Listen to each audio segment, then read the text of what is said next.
une belle journée aujourd'hui, ça vous change de Paris et de l'île de Ré. Oui, mais attendez, d'abord je finis mon introduction avec vous. Avec la belle journée. Ça y est, s'il me laisse pas finir, ça commence bien. Ça commence bien. Bon, allez. On a fini. Alors, on va finir.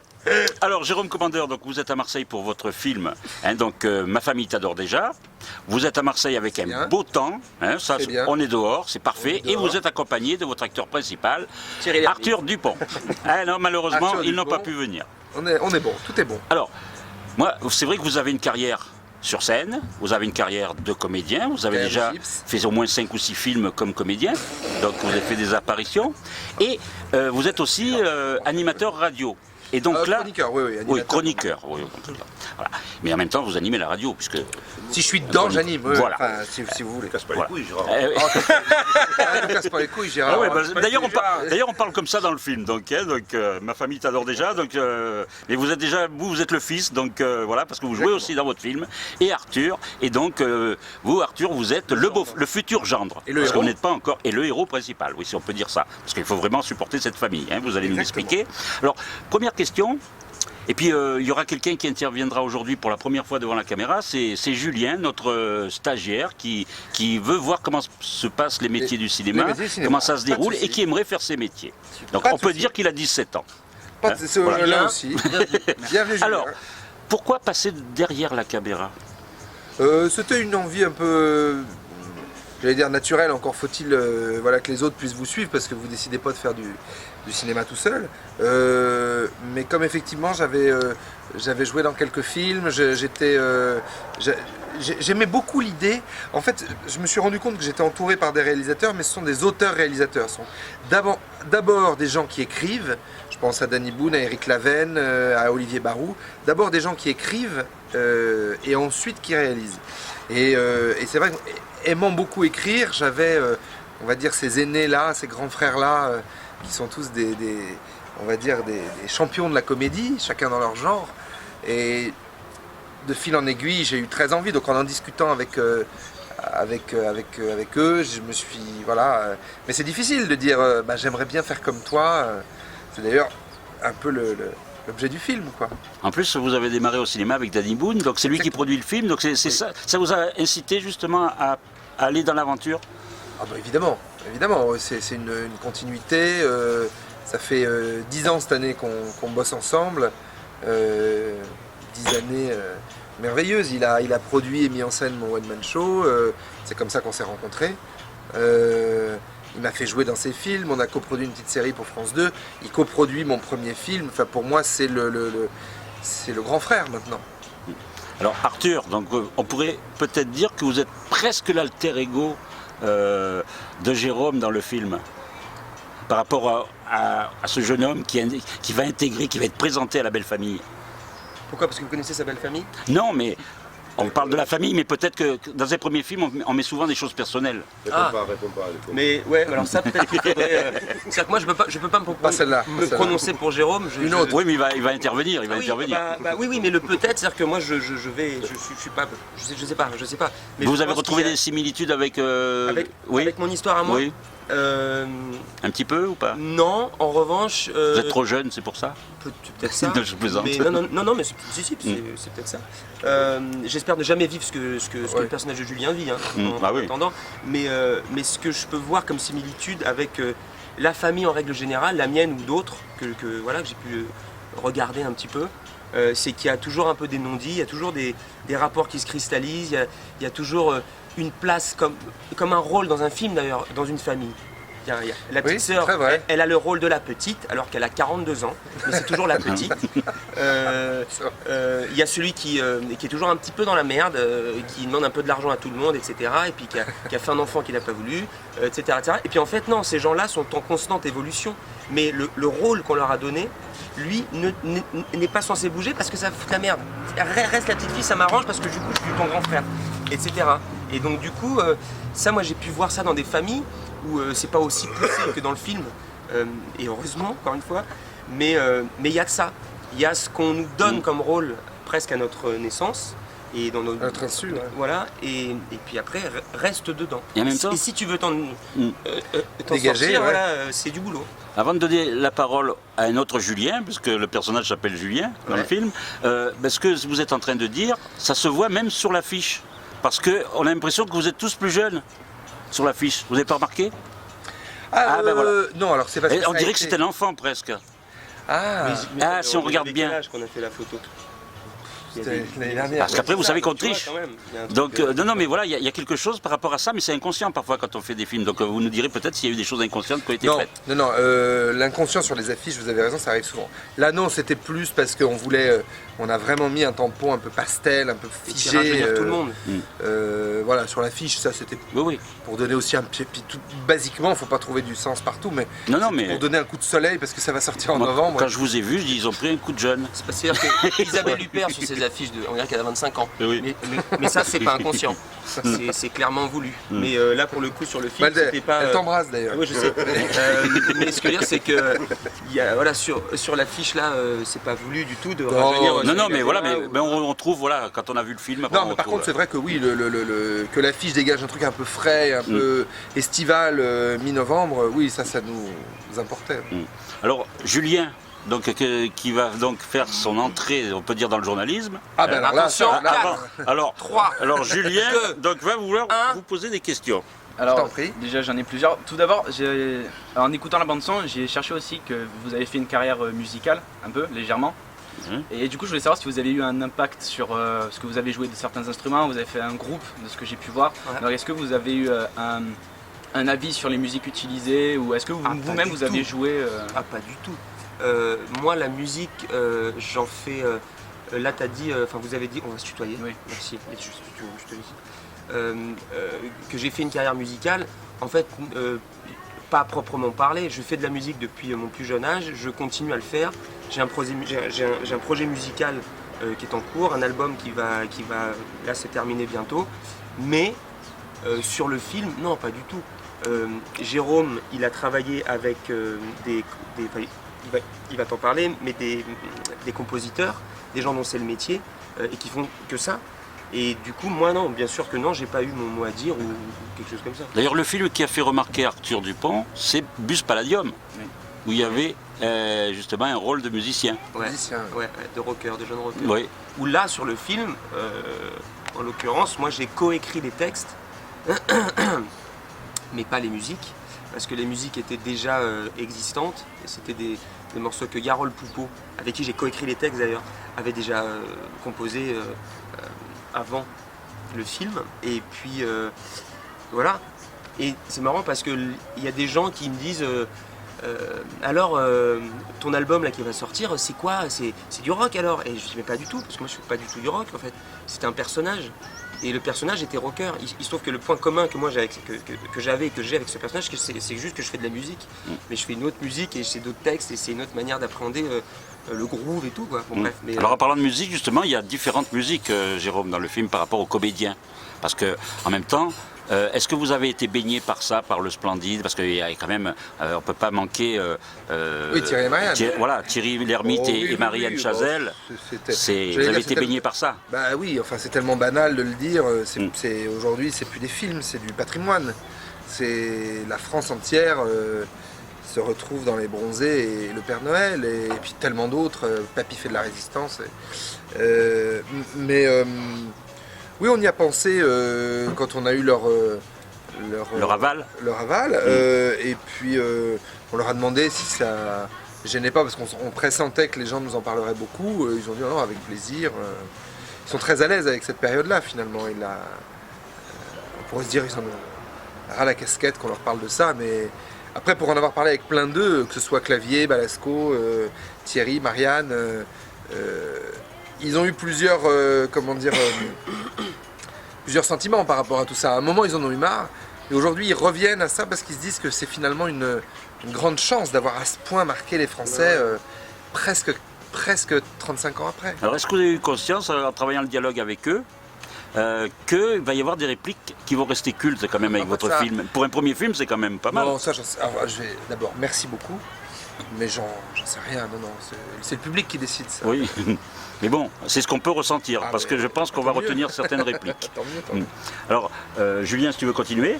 En fait, donc il y a eu déjà certaines scènes à mon avis vont rester mythiques, comme la scène du double pédalier au début qui m'a fait beaucoup rire. Ouais. Et justement, par rapport à ça, je voulais savoir pourquoi avoir créé un personnage qui est vachement déjà Gripsou, parce qu'on le dit, 431 amendes, tu te rends compte ce qu'on peut faire avec, mais qui à la fois va dépenser dans des choses inutiles comme le double pédalier, et qui essaie d'avoir le contrôle sur des choses où il n'est pas forcément obligé de l'avoir. Comme il essaie d'avoir le contrôle sur sa famille, mais il l'a pas sur son entreprise, et il l'a fait couler indirectement.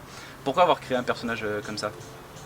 Alors je te jure que c'est pas de la lèche, mais je trouve ton analyse très juste. C'est exactement ça. C'est-à-dire que ce qui est très intéressant au cinéma, c'est de jouer, et ça nous a beaucoup mobilisés quand on écrivait le scénario, de jouer des gens qui pensent contrôler. Et sans faire de psychanalyse de comptoir, mes parents, mon père pense tout contrôler, par exemple. Donc il devient malade quand il faut changer de train, quand il faut le reculer, quand il faut changer de supermarché, parce qu'il faut que tout soit sous contrôle. Et je pense qu'on devient extrêmement libre et beaucoup plus serein dans sa tête quand on a compris qu'on contrôlait absolument rien. Et bravo, parce que c'est exactement ça. Ce type pense qu'il va exactement à l'inverse de ce qu'il voudrait faire. C'est-à-dire que souvent on a des copains ou des gens dans la famille, on se dit mais comme disait Arthur, il est allé dans le mur en klaxonnant, quoi. C'est-à-dire qu'il a fait exactement comme certains politiques qui se lancent dans la présidentielle et ils plafonnent à 1 ou à 2 et on se dit mais ça prend pas, quoi. C'est-à-dire le mec est exactement dans l'effet inverse voulu que celui voulu. Et je trouve que ça c'est des personnages de comédie inouïs, quoi. Le gars qui dit mais mange correctement à ton fils, mais mets pas les coudes sur la table, et en même temps il a sa boîte qui est en train de couler.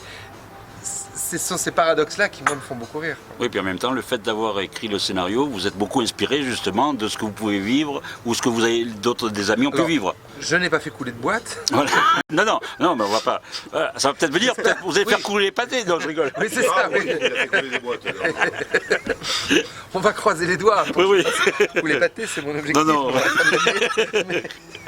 On est bien parti. On est bien parti. Non, mais après tout n'est pas. Souvent les questions qu'on vous pose, les journalistes vont les puiser dans votre propre vie. Non, j'ai pas fait couler de boîte, je ne suis pas dans la jardinerie artificielle, il a fait un album qui n'est pas du rock, il a démarré dans un film où il faisait un jeune rocker, etc. Mais bon, il faut aussi qu'il y ait une part d'invention, quoi. Ben oui.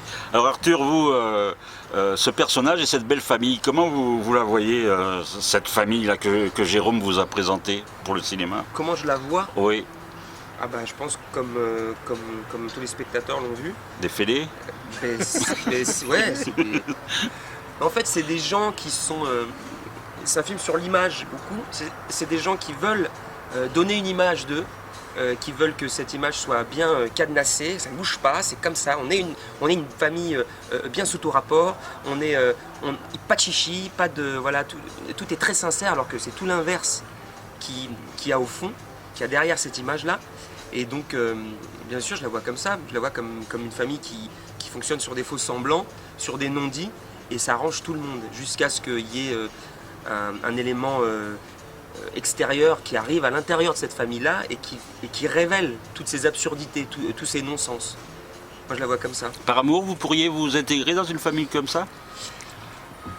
Toujours faut-il, moi je mets une nuance, c'est-à-dire que c'est possible, mais il faut que ma principale alliée soit... Ta femme. Oui, mais de mon côté, voilà exactement. Ouais. Que ma femme soit de mon côté. Que je comprenne et que j'accepte qu'elle ait un peu le cul entre deux chaises, mais que ma chaise à moi, elle soit bien assise dessus quand même. Qu'il faut que je sente que vraiment c'est mon allié. Et c'est là où ça devient plus flou dans le film. Ah ouais, c'est ça. C'est que dans le film, il y a Julien est très amoureux. Julien, il croit en sa femme et il croit en leur amour, mais il y a des moments un petit peu, oui, comme tu dis, un petit peu flou. Il doute. Il y a des moments de doute énormes parce que elle ment et de mensonge en mensonge, leur amour s'efface un peu derrière tout ça. Donc moi, dans ma vie, il faudrait que je sois bien assuré de l'amour qu'on a, et c'est dans la communication. Et aussi le film, c'est un film qui traite aussi de la communication, ou l'absence de communication, et c'est très important dans tous les rapports. Et dans le couple et la famille, c'est encore plus important, parce que dans la profession, dans des métiers ou des gens qu'on n'a pas dans le cœur, on se doit rien presque. On fonctionne sur quelque chose qui est extérieur à notre rapport humain, c'est entre nous deux. Il y a un intérêt commun. Ta boîte doit fonctionner, moi je suis un employé, c'est sur ça qu'on va tabler. Dans la famille et dans l'amour, on table sur de l'humain, on table sur en apparence, c'est gratuit. Voilà, bah oui, normalement c'est inconditionnel. Sauf que dans les faits, ça se passe pas absolument comme ça tout le temps. Et c'est ça le grain de sable, quoi. C'est ça qui fait mal au cœur en fait. Alors on va faire plaisir à Christian, on va poser les 2 dernières questions. Allez. Alors Christian qui nous accompagne sur cette tournée.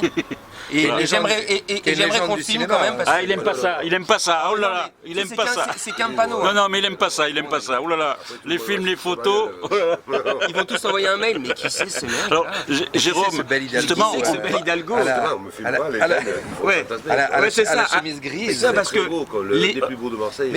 Non, mais après, on va le solliciter. Oui, mais sa voix, on l'entend là. C'est un vieux loup de Mais bon, ça sera coupé, mais... Qui c'est ce jeune cadra? Bien sûr. On va tout de suite le prendre dans la série Marseille. Alors, Jérôme, oui, on parle de tout ça avec Arthur, mais justement, c'est une comédie, mais il y a beaucoup de fond dans cette comédie finalement. Oui. Il est question de beaucoup de choses. Alors, beaucoup de fond, c'est peut-être un peu ambitieux, mais j'aime bien quand il y a un petit peu de matière, quoi, un petit peu de quelque chose à... D'ailleurs, on le voit avec les spectateurs quand ils sortent des salles et que nous, on va dans les salles un peu partout en France, ça discute beaucoup, et je trouve que c'est aussi ça le principe du cinéma d'abord, mais ça peut être aussi de la comédie. La comédie peut amener ça.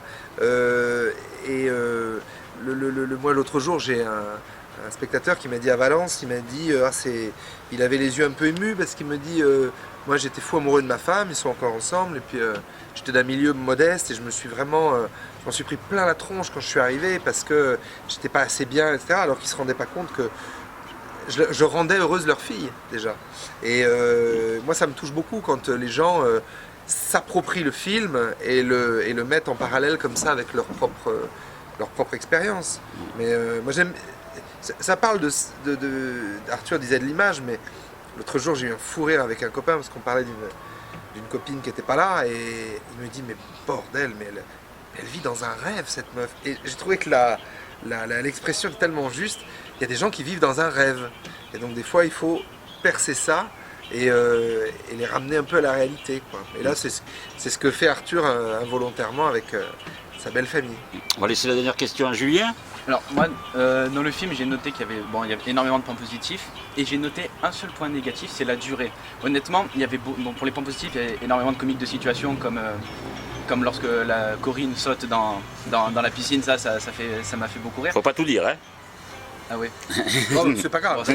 Ça on peut le Mais dire. en même temps, je trouve que le film à la fin, moi je suis resté sur ma femme parce que ça m'a beaucoup satisfait, mais en même temps je me dis, j'attends vraiment un 2 où peut-être justement on puisse un peu plus travailler les personnages. C'est très vrai, et je m'en étais pas rendu compte, et ça revient tellement, pas le côté, parce que ça serait prétentieux de ma part, les gens qui disent ah on veut un 2, bon tant mieux, et ça me touche, mais plus le côté psychologique de ce que tu dis, c'est-à-dire que je crois qu'on n'a pas tout dit en fait. Et c'est pour ça que je voudrais continuer à les creuser. On n'a pas... Il y a encore plein de choses. En fait, on a ouvert un truc, mais ça c'est au public de décider. Mais si ça pouvait, je croise les doigts, mais devenir une saga, si tu veux, qu'on retrouverait tous les 2-3 ans, ou comme il y a eu pour d'autres films, où il y en a qui ont évolué, qui ont changé de métier, qui ont divorcé, qui ont fait ce que t'amène la vie. Je serais très heureux, très heureux que ça devienne un peu... les tuches dans le numéro 2. Voilà, ça ferait plaisir à pâter ça aussi. Les tuches et les Pyrénées. Et les ch'tis aussi, vous allez chez les ch'tis. Alors, justement, vous faites comme les Américains, vous faites un petit appel aux deux. On va pas dire, on va pas dévoiler, crossover, on va pas bien sûr, dévoiler bien sûr, ce ouais. que c'est, mais vous faites un appel, comme les Américains. Ah pardon, oui, excuse-moi, Oui. je parle d'autre chose. Mm. Oui, il y a une fin là. Voilà. Il y a la toute fin du film, elle est, Voilà. on va dire, exprès très ouverte. Ouais. Voilà. C'est la Donc, fin aussi du truc. Là. voilà. C'est la Oui, fin oui. du film, la fin de La fin de l'interview et en même temps, la fin de Gérard, pour votre, Julien, et en le même début de la temps, carrière de et en même Julien. temps, Voilà. voilà, les Avorté débuts pour comme ça. Julien, le Une début carrière pour de 17 secondes. le début de réalisateur pour Jérôme Commandeur, ça on peut le dire. C'est mon premier film, Hein, ouais. c'est donc voilà, on vous souhaite une bonne chance, une bonne continuation. Vous avez envie de continuer? Ça vous a Oh, c'est fini, je te dis. stimulé? Oui, Non, oui, mais oui. juste réponse oui. Oui. Oui ou non, voilà. Voilà, monsieur. Continuez oui ou avec, non. avec Voilà. eux. Voilà. Continuez On, avec eux. on finit avec 10 questions et puis Arthur, on sait qu'il va continuer sa carrière fabuleusement. On l'a vu dans l'Outsider dernièrement. Juste à un prochain film, non? Un film qui sort en 2017, alors je sais pas la date, mais ça s'appelait Grand Froid, D'accord. avec Jean-Pierre Bacry et Olivier Gourmet. Et Et pas Sam tourné à Carvajal et Marseille. d'autres. Voilà. Pas tourné à Marseille. Et là, il froid, commence à faire froid, Gérard, parce que la nuit tombe. Ouais, ouais.